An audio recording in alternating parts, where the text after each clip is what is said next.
This Family Life News podcast is made possible by the support of listeners like you.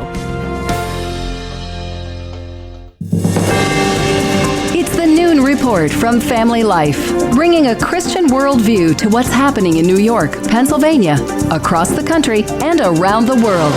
Weather with Kevin Williams, plus special features and reports with the Family Life News team. Now, here's what's happening. Good afternoon. Thanks for checking in. The death toll is now past 100 from the 4th of July flooding in central Texas. Senator Ted Cruz says it is very much a race against time in finding any more survivors. Everyone understands every day that passes, the odds of survival are less than they were the day before. Fox's Mike Tobin. But until all hope is lost, this is still considered a search and rescue. Kerrville, Texas resident Emily Gutierrez is missing 3 of her family members. We don't know. We genuinely don't know as much as we want to pray and hope.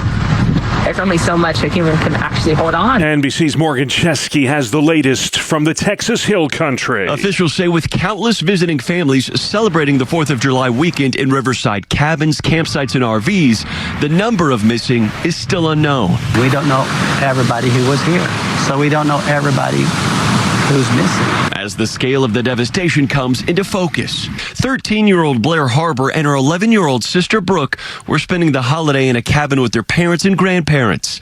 Their bodies were found 15 miles downriver together. Hundreds of volunteers have joined first responders in walking the banks of the Guadalupe River, searching for signs of life. It's horrible. I have grandchildren that I couldn't imagine them flowing down a river.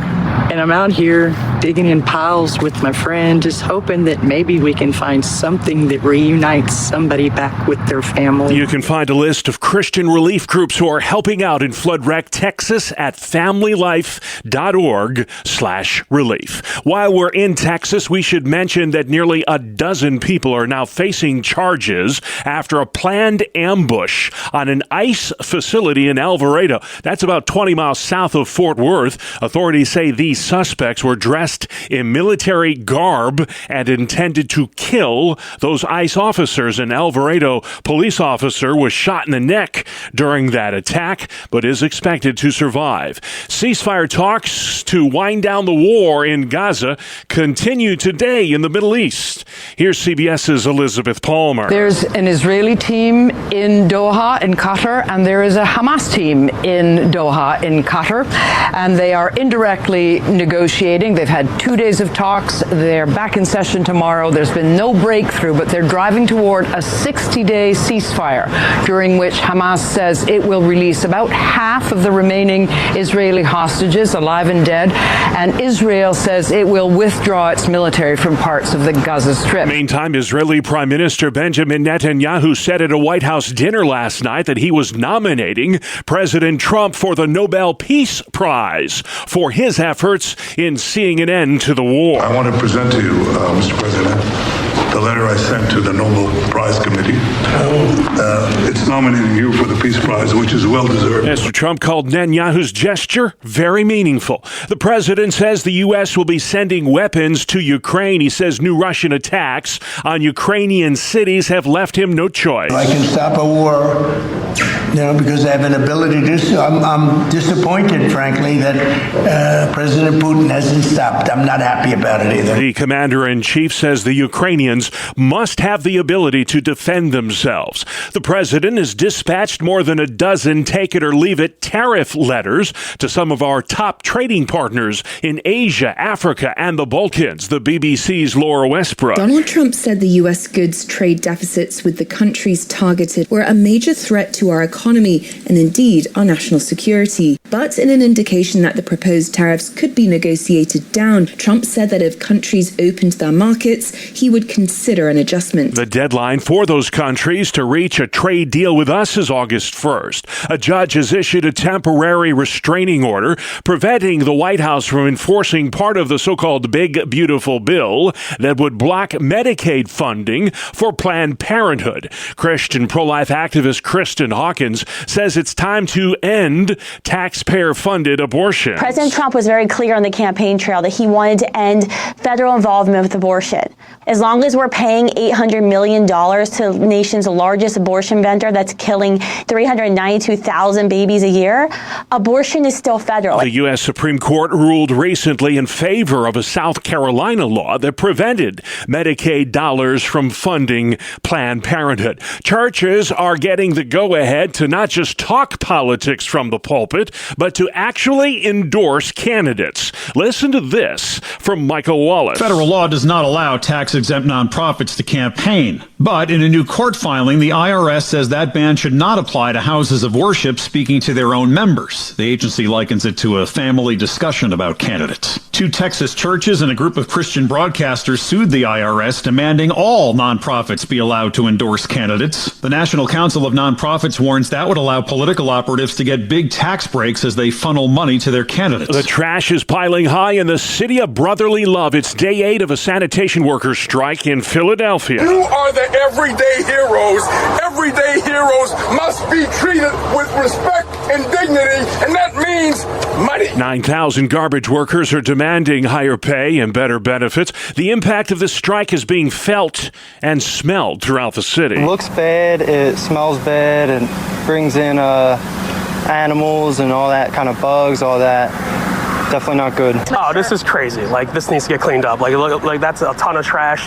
You could tell people are taking advantage and just dumping everything. Until a deal gets done, the mounds of trash will only get higher on the streets of Philadelphia. The TSA may soon no longer force passengers to remove their shoes as they go through airport security. That policy was enacted in 2006, 5 years after Richard Reed tried to blow up an airplane with explosives in his shoes. The shoe policy shift is set to take effect this coming Sunday. Still to come on the Noon Report, Operation Hard Hat, Twister in Ontario County, and bill to ban trans athletes. Good afternoon. I'm Kevin Williams, looking at a mixed afternoon, a little less humid, a little more comfortable across New York State. But some showers and storms will roam the area, and they could be potent in eastern Pennsylvania. Forecast hotels are up in 10. All right, Kevin, we'll see you then. A tornado spotted yesterday afternoon in Ontario County, New York. Robert Weigert took video of that funnel cloud in the town of Phelps. I'm shocked. I'm in shock. Holy cow. That was pretty hard to scare me. I was pretty scared. That shook me pretty good. The National Weather Service on the ground today to survey the damage. Ontario County Sheriff David Sorencione telling Wham News. We don't get storms this powerful that often, and to come and see 2 homes that have their roofs completely ripped off of them in a span of 5 minutes, that's something to see. The twister just missed a barn full of cows before passing through a backyard and destroying several homes there in the town of Phelps. 8,000 hospital workers have reached a deal with Kaleida Health to avoid a strike at 5 hospitals in the Buffalo area, as well as several healthcare clinics and nursing homes. This deal was struck at 4 o'clock this morning, just a couple hours before a scheduled strike authorization vote. Operation Hard Hat is underway in New York. State troopers are watching highway construction zones disguised as road repair crews. Our whole goal is to reduce accidents, injuries, and fatalities, primarily to the highway workers out here. Sergeant Eric Knapp telling CNY Central this campaign is beneficial to the overall safety of the motoring public. It's a difficult job that they do every day. Our job is to try to mitigate the risks involved with the motoring public. They're looking for speeders, seatbelt compliance, and distracted drivers, all part of Operation Hard Hat. Pennsylvania State Senator Lisa Boscola wants to cut by half the size of the state legislature. That Lehigh County Democrat calls her scaling back effort a responsible stewardship of taxpayer dollars.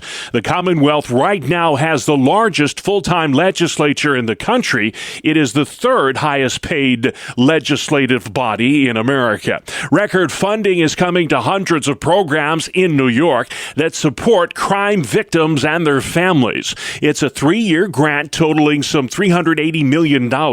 Bea Hansen is the executive director of the New York Office of Victim Services. New York is the only state in the country that pays for medical expenses and mental health expenses related to a crime victim if you don't have insurance to cover it for the rest of your life. So we're really helping people to be able to get back economic self-sufficiency, to improve people's mental health, their physical well-being. The money will help pay for emergency shelters, therapy, and legal assistance. A bill to ban transgender athletes from girls' sports is finally advancing in Pennsylvania. This legislation passed 2 months ago in the state Senate, but got stuck in a House committee. Yesterday, Republican Representative Barb Gleim unveiled a discharge resolution to force a floor vote in the House. Governor Shapiro's already said he will not sign it, even if it passes the state House. New York's summer food program will be offering 20 million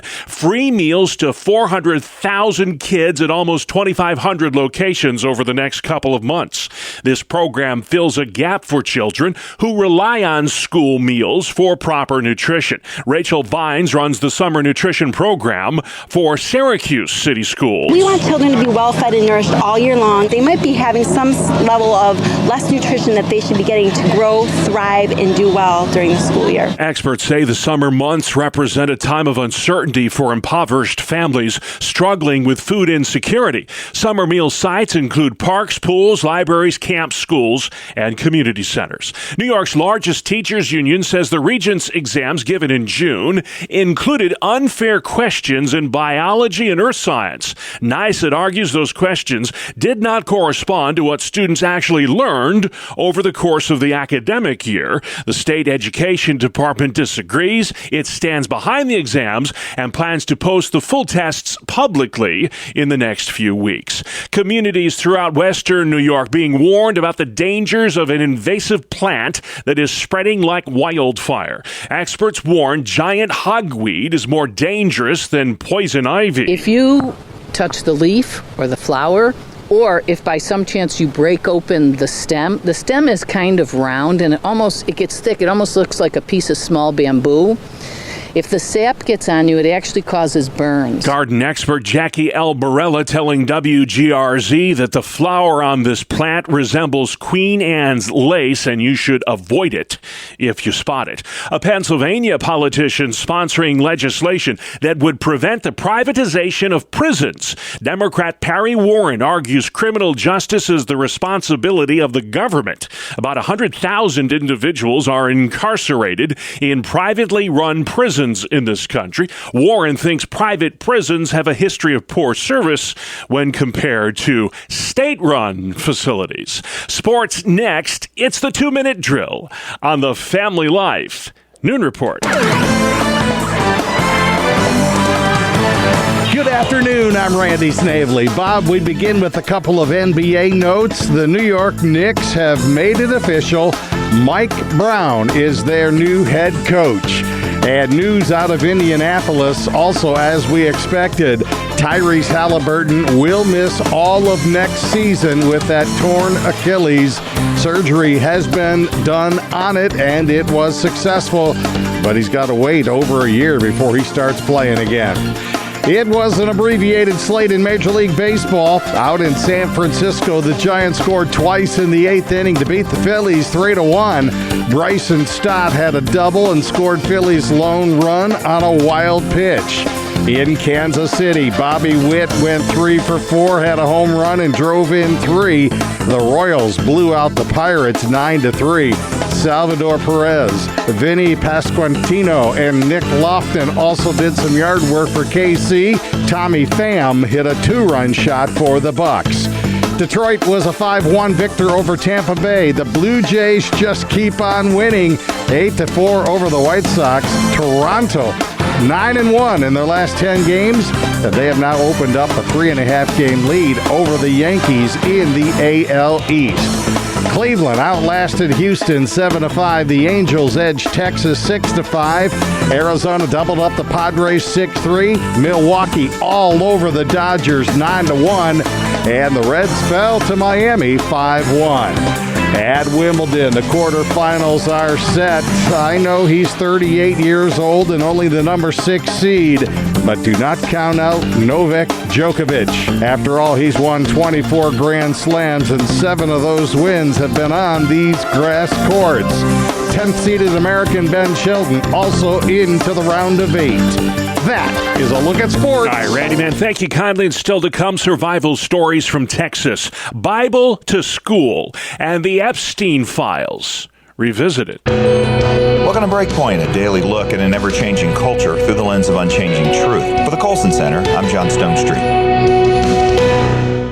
Many inevitable social movements have turned out to be not so inevitable, and the most notable recent example is transgenderism. In the latest development of this fast-moving story, earlier this month, the U.S. Supreme Court upheld a Tennessee law that prohibited so-called transgender care for minors, including hormone therapy and sex reassignment procedures. Now, predictably, the American Psychological Association threw a fit about the ruling, scolding the court for disregarding, and I quote here, decades of psychological research and clinical consensus, and jeopardizing the health and well-being of transgender youth. Aside from further eroding their public credibility, the APA statement ignores the obvious fact that any consensus around so-called transgender care and identity is collapsing. Somebody needs to tell the American Psychological Association that it's not 2016 anymore. First, there was the Cass report, which questioned key claims of transgender medicalization, and then there was the closing of Britain's only gender clinic, the Tavistock Clinic. Also, in recent days, in addition to this Supreme Court ruling, LA Children's Hospital announced it would close its Center for Transgender Youth, one of the largest and oldest clinics of its kind, and a hub for so-called gender reassignment surgeries on children for years. Also in recent days, LA Children's Hospital announced it would close its Center for Transgender Youth, one of the largest and oldest clinics of its kind, a hub for gender reassignment surgeries on children. And public opinion has also shifted. Earlier this year, the Pew Research Group reported that about 2/3 of adults now support policies that require trans athletes to compete on teams that match their biology. And most adults also support outlawing gender identity curriculum in elementary schools. Compared to just 3 years ago, more Americans now support laws that require people to use the bathroom that corresponds to their sex. And more also favor banning transgender surgeries on minors. And so we should ask, even as this particularly bad idea is in retreat, what so-called inevitable bad idea might be next? How can we as Christians be better prepared and willing to respond the next time? As neither a prophet nor the son of a prophet, a likely but tentative guess is that we will encounter new and dangerous forms of transhumanism. Just as transgenderism began with the belief that the body's just a vehicle for the so-called authentic self, so will also visions of biological enhancement and AI relationships and new forms of designer baby eugenics and, yes, attempts at immortality. And anyone who believes that there are created givens to the human person and moral boundaries that should limit the expression of our so-called true selves, well, they will once again be castigated and accused of hate and bigotry and being anti-science. But that shouldn't change the fact that Christians who understand that humans are made in the image of God have to speak out. They have to do so early and often and especially clearly, no matter the cost. Well, thank God that this trans ideology, though far from being fully defeated, is faltering. However, short of a cultural revolution in which our createdness is embraced and the myth of self-creation is rejected, the West will continue to be vulnerable to the next bad idea that comes along and claims to be inevitable. For the Colson Center, I'm John Stonestreet with Breakpoint. All right, John, thank you. Outside we go. Weatherman Kevin Williams. Here is your family life forecast on the midday weather map across New York State. Intervals of clouds and sunshine with an isolated shower or thundershower in southern sections. In Pennsylvania, more clouds, less sun. A couple of showers and storms that could be strong in eastern Pennsylvania. High temps, mid-70s to mid-80s, dropping into the 60s tonight. Then some sun tomorrow, high in the low to mid-80s. Scattered showers and rumbles then tomorrow night going into Thursday. Thank you, Kevin. This is the Noon Report. I'm your host, Bob Price. Lots to talk about Tuesday, the 8th of July. President Trump will be visiting Kirk County, Texas on Friday to meet with victims after that cataclysmic flash flooding over the 4th of July weekend. Look, this area is devastated, catastrophic. Over 100 lives lost, 28 of them children from Camp Mystic, about 20 miles from where we are standing. And I can tell you, search and rescue is still very active. Crews combing the sides of the devastated Guadalupe River looking for survivors and maybe a miracle. Robert Ray with Fox Weather in Kerrville, Texas. Nearly a dozen campers still missing from Camp Mystic. CBS's Janet Shamblian has more from the Texas Hill Country. Camp Mystic alum Lauren Hamner has a daughter who summers there too, and said music is central to the community. I'm hearing reports of the counselors leading the girls in song and prayer at the height of the floodwaters inside buildings and at the base of trees on a hill while lightning and storms raged. And you could hear the singing of Mystic campers even as survivors evacuated Friday. A chorus of hymns as they passed over rushing water. Wynne Kennedy's 10-year-old daughter Lucy was among the survivors from Camp Mystic. Kennedy explains how she got out alive. These girls, they're so strong in their instincts just to get to higher ground. They just ran and got to Rec Hall, where all the dance performances and drama shows. And inside of Rec Hall, there's a loft upstairs. So they just all piled in upstairs, sitting on each other and waited, she said, from about 3 a.m. until daylight. The death toll from the 4th of July flooding has topped 100. Israeli Prime Minister Benjamin Netanyahu presented President Trump with a surprise letter during a state dinner at the White House last night. He's forging peace as we speak in one country and one region after the other. So I want to present to you, Mr. President, the letter I sent to the Nobel Prize Committee.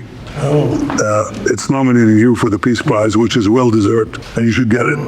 Thank you very much. This I didn't know.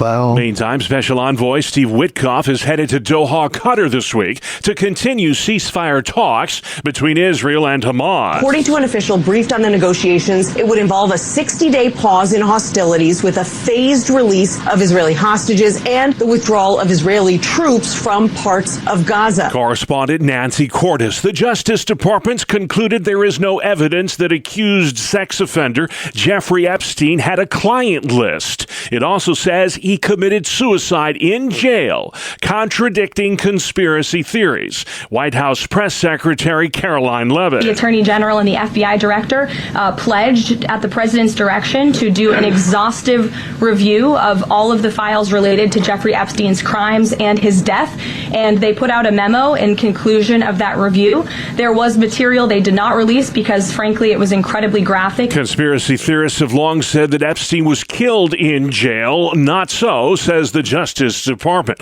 The TSA could be close to ending a requirement that created long lines at the airport. Passengers at a growing number of airports are no longer required to remove their shoes. The TSA has yet to confirm the change, first reported by the Gate Access Travel newsletter.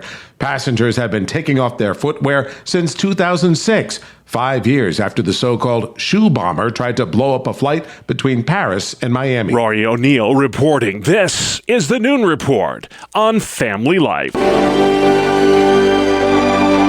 Bringing God's Word into public schools and kids' hearts. Welcome back to another edition of Hometown Heroes on Family Life. I'm Mark Webster, and this week's guests are Stacy Novak and Katie Green from the Bible to Schools program in the Johnstown, Pennsylvania area, providing free elective Bible classes to elementary school children during their public school day. We begin with Stacy Novak on the program's beginnings in southeastern Pennsylvania. It started in 1979 in Lancaster County, and then probably around 2017, they decided that they wanted to make the program accessible to anyone, anywhere. Around that same time, a local mom in the Johnstown area saw a huge need for a Bible program for her own daughters in their school and other local schools. So in 2018, she started our first Bible to School Laurel Highlands program with just one school in our area. So now we serve 6 local schools, and God has just been doing incredible work through this program. Not only for the kids, I think for their families as well. This really is just spread and encompassed whole families. That is absolutely right. That's actually one thing I was thinking just a little bit ago about the ripple effect. Students are so excited to be coming to Bible school classes and learning about Jesus and learning Bible lessons, and they remember so much. They're sponges. But then they take that home, they share with siblings, they share with families, they share with other classmates. We'll hear from teachers in schools that will tell us that the kids are sharing with other students what they learned at Bible to School. The kids who get into this program, how many of them have had any exposure to Christ, or is this new to them, or is it just a mix? About 65% of our Bible to School Laurel Highlands students do not attend church regularly. Katie serves our Johnstown City School, and so her numbers look a little bit different. Yeah, so in my district, closer to about 85% of our kids do not regularly attend church. It's really sad, but it's really amazing all at the same time, because we are blessed that we get that opportunity to share with them the first time how amazing God is. And they just take it and they grab onto it and they want to share it and they want to tell everybody. It's such a blessing to me. When I started this, I thought I was going to teach the kids, but God has showed me that they have been able to teach me so much more than I ever expected. We hear that a lot when we interview people who go on mission trips. It almost sounds that way without leaving home. You usually wind up getting even more out of it than those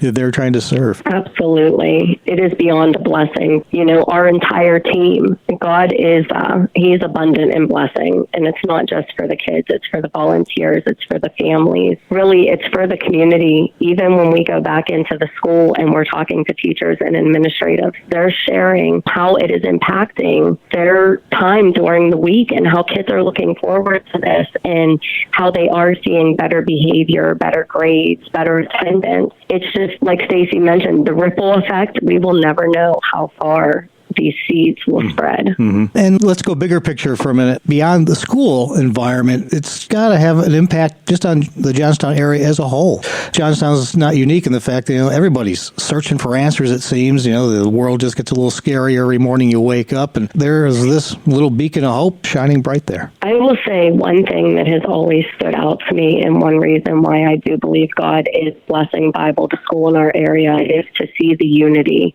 Our churches have come together to support this. It's a big program to run, and our churches have come together in this area in a way that it's beyond any expectation I've ever seen. And we have came together just to share Jesus.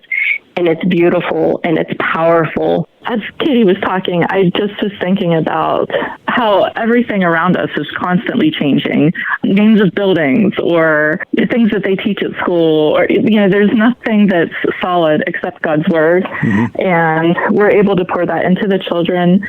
They learn, and then they remember Jesus Christ is the same yesterday, today, and forever. It's not just a temporary what they're learning. Mm-hmm. The impact is beyond what we can possibly imagine. If somebody hearing this doesn't have such a program around them, how would they go bringing Bible to School to their school? So they would contact Bible to School National at Bible2School.com. It's the number 2. And they have staff members that would connect with them and walk them through starting a program. The resources that Bible to School supplies are just so helpful. They supply our curriculum for us, how to speak with school administration, how to recruit volunteers. Any needs that we have, we're just able to reach out. And so it has been a great relationship. Talk to someone who's hearing about this and thinking, man, this sounds like it could make a difference. Sum up what difference you've seen it make in Johnstown. Don't hesitate at all to do this. There is so much power in God's word and being able to go in and to mentor and to disciple these children. And I wish so badly that I had this in my area as a child, because I was one of the 85% that did not regularly attend church. And to be able to go into their life and to talk to them and to tell them that God has plans for you, that He has a purpose, that He will direct your path. I see in these kids leadership skills, and I have such faith that through Bible to School and through taking that time to go one-on-one and really pour in and mentor them, that they are going to be great disciples for their generation. We have seen in these kids, they are bringing their families to know Jesus. They are bringing their friends to know know Jesus, and God is in this ministry in big ways. My hope and my heart is that this ministry touches every public school that it possibly can. Wonderful summary there. Stacey, anything to add? I just also wanted to mention that we have prayer teams, and that's also such an important piece to have those prayer warriors and prayer teams praying ahead of you. And so many times when we've come to maybe what we thought was a bump in the road, something that was slowing us down, through prayer, we have seen God work in big ways, and our path really has been straight and our burdens light. That's Stacey Novak and Katie Green from the Bible to Schools program in the Johnstown, Pennsylvania area, providing free elective Bible classes to elementary school children during their public school day. Please join us again next time as we search for your home, your town, your hero. It's Hometown Heroes on Family Life. Great work as always. Thank you, Mark. Hometown Heroes airs Tuesdays during the noon report or online anytime, familylife.org. Just look for the Hometown Heroes icon on our podcast page. Good afternoon. Here is your Family Life regional weather forecast. On the midday weather map, we have a serpentine weather front snaking its way from Maine to Pennsylvania and moving hardly at all. On the southern side of the front, it's muggy. North of it, it's not as warm and humid. The front will also generate some showers and storms with some downpours and gusty winds at risk, especially across eastern Pennsylvania. High pressure then rules tomorrow. Looks like a dry, somewhat sunny day, but by tomorrow night and Thursday, the next front arrives with some showers and rumbles. For this afternoon across New York State, intervals of clouds and sunshine with an isolated shower or thunder shower in southern sections. In Pennsylvania, more clouds, less sun, a couple of showers and storms that could be strong in eastern Pennsylvania. High temps, mid-70s to mid-80s, dropping into the 60s tonight. Then some sun tomorrow, high in the low to mid-80s. Scattered showers and rumbles then tomorrow night going into Thursday. All right, thank you very much, Kevin. Finally at noon for Tuesday, unidentified flying objects.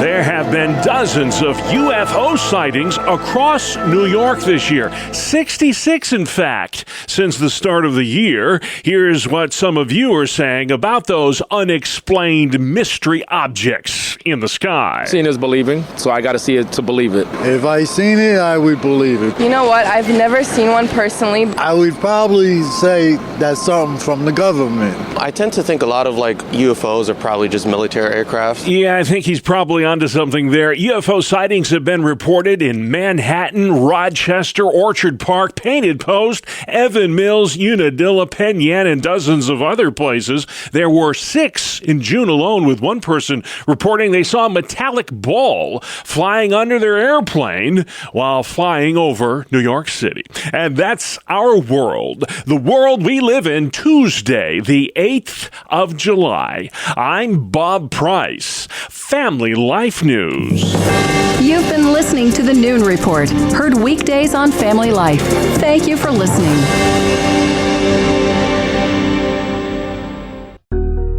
Thank you for listening to this Family Life News podcast. If you've been encouraged by what you've heard, please share it with others and click the subscribe button to automatically receive future episodes. Family Life is a listener-supported ministry. Podcasts like this are made possible by your financial partnership. Find out more at familylife.org.